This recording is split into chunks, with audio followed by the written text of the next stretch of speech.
UAPA ಪ್ರಕರಣ. ವಿಸ್ತೃತ ಪೀಠಕ್ಕೆ ಶಿಫಾರಸು.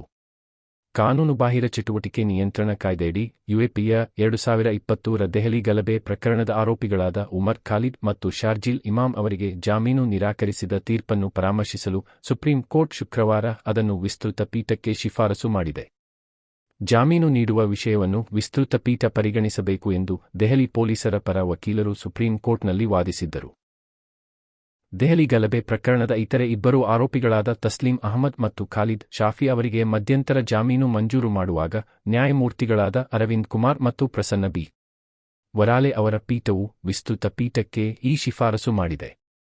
ಎನ್ಐಎ ದಾಖಲಿಸಿರುವ ಮಾದಕ ವಸ್ತು ಭಯೋತ್ಪಾದನೆ ಪ್ರಕರಣಕ್ಕೆ ಸಂಬಂಧಿಸಿ 2020 ರಿಂದ ಬಂಧನದಲ್ಲಿರುವ ಜಮ್ಮು ಮತ್ತು ಕಾಶ್ಮೀರ ನಿವಾಸಿ ಸೈಯದ್ ಇಫ್ತಿಕರ್ ಅಂದ್ರಾಬಿಗೂ ಸುಪ್ರೀಂ ಕೋರ್ಟ್ ಜಾಮೀನು ಮಂಜೂರು ಮಾಡಿದೆ.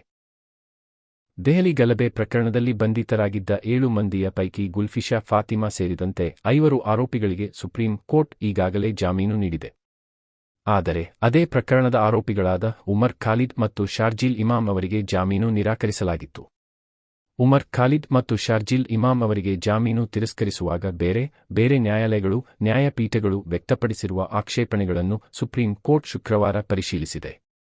ಈ ಪೀಠಗಳು ನೀಡಿರುವ ತೀರ್ಪನ್ನು ಸುಪ್ರೀಂ ಕೋರ್ಟ್ ವಿಶ್ಲೇಷಿಸುವುದಿಲ್ಲ, ಆದರೆ ತೀರ್ಪು ಉನ್ನತ ಸಾಂಸ್ಥಿಕ ವಿಧಾನ ಹೊಂದಿರಬೇಕು. 2 ಸಮನ್ವಯ ಪೀಠಗಳ ನಡುವಿನ ಭಿನ್ನ ಮತದ ತೀರ್ಪು ಅಸಾಮಾನ್ಯವೂ ಅಲ್ಲ, ಅನಪೇಕ್ಷಿತವೂ ಅಲ್ಲ ಎಂದು ನ್ಯಾಯಪೀಠ ಹೇಳಿದೆ. ವಿಸ್ತೃತ ಪೀಠ ರಚನೆಗಾಗಿ ಈ ವಿಷಯವನ್ನು ಭಾರತದ ಮುಖ್ಯ ನ್ಯಾಯಮೂರ್ತಿಯವರ ಸಿಜೆಐ ಮುಂದೆ ಇಡಬೇಕು ಎಂದು ನ್ಯಾಯಪೀಠ ಅಭಿಪ್ರಾಯಪಟ್ಟಿದೆ.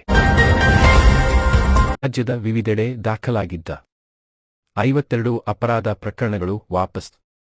ರಾಜಕೀಯ ಕಾರ್ಯಕರ್ತರು, ಕನ್ನಡ ಪರ ಹೋರಾಟಗಾರರು ಮತ್ತು ಸಾರ್ವಜನಿಕರ ವಿರುದ್ಧ ರಾಜ್ಯದ ವಿವಿಧೆಡೆ ದಾಖಲಾಗಿದ್ದ 52 ಅಪರಾಧ ಪ್ರಕರಣಗಳನ್ನು ವಾಪಸ್ ಪಡೆಯುವ ರಾಜ್ಯ ಸಚಿವ ಸಂಪುಟ ಸಭೆಯ ತೀರ್ಮಾನ ರಾಜಕೀಯ ಕಲಹಕ್ಕೆ ದಾರಿ ಮಾಡಿಕೊಟ್ಟಿದೆ.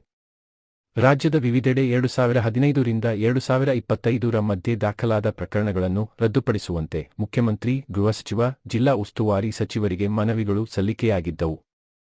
ಅವುಗಳನ್ನು ಪರಿಶೀಲಿಸುವಂತೆ ಸಚಿವ ಸಂಪುಟ ಉಪಸಮಿತಿಯ ಅವಗಾಹನೆಗೆ ಸಲ್ಲಿಸಲಾಗಿತ್ತು.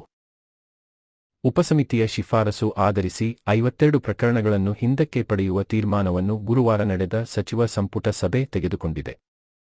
ಕಾವೇರಿ ನೀರಿನ ಹಂಚಿಕೆ ವಿವಾದದ ಭಾಗವಾಗಿ ರಾಜ್ಯದ ವಿವಿಧೆಡೆ ಜರುಗಿದ್ದ ಪ್ರತಿಭಟನೆ, ಹಲ್ಲೆ, ಅನ್ಯಭಾಷೆಯ ನಾಮಫಲಕಗಳ ವಿರುದ್ಧದ ಪ್ರತಿಭಟನೆ, ನಿಷೇಧಾಜ್ಞೆ ಇದ್ದರೂ ಪ್ರತಿಭಟನೆ ನಡೆಸಿದರ ವಿರುದ್ಧ ದಾಖಲಾಗಿದ್ದ ಪ್ರಕರಣಗಳನ್ನು ಕೈಬಿಡಲಾಗಿದೆ.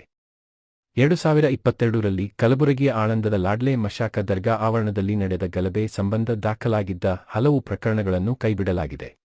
ಡೀಟೇಲ್ಸ್ ನಾನೇನು ಹೇಳೋದಕ್ಕೆ ಹೋಗೋದಿಲ್ಲ. ಅದು ಕ್ಯಾಬಿನೆಟ್ ನಿರ್ಧಾರ ಆಗಿದೆ, ಅದನ್ನು ವಾಪಸ್ ತಗೊಳ್ಳೋದಕ್ಕೆ ಮಾಡಿದ್ದಾರೆ.